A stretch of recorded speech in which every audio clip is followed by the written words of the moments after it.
Welcome back, my fine, fearless first graders.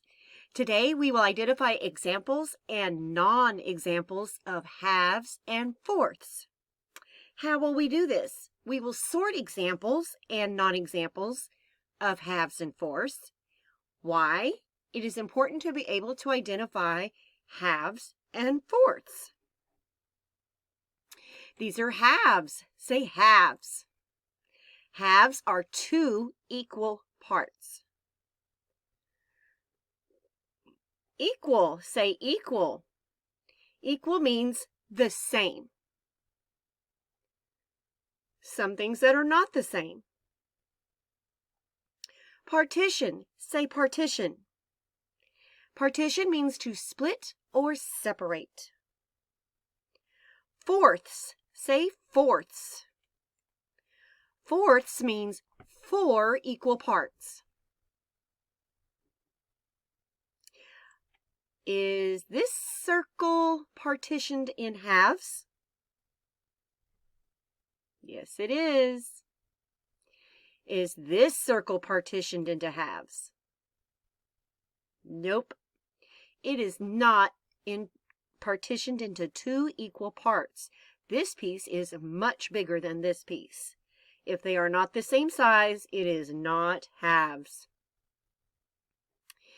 Is this triangle partitioned into fourths? The pieces are not the same size.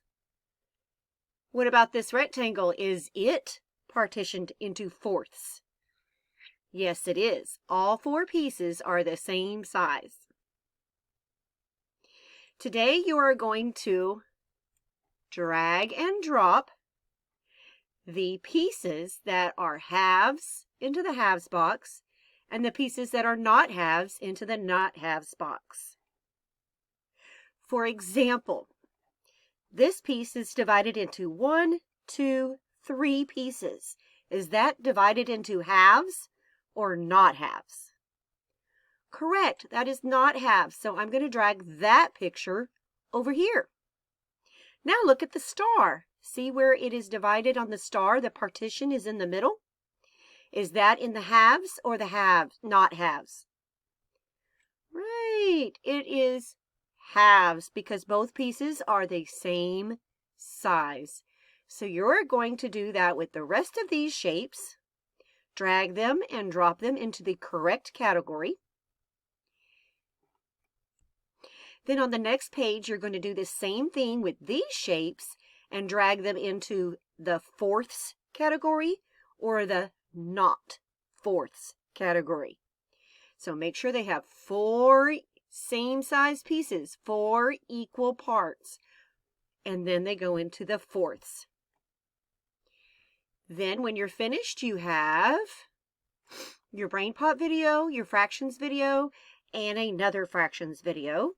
Extra Math, iStation. And what did you learn today? You learned that this circle is partitioned into halves. This circle is not partitioned into halves. This triangle is not partitioned into fourths. But this triangle is partitioned into fourths. And that's all for today. Have a great day.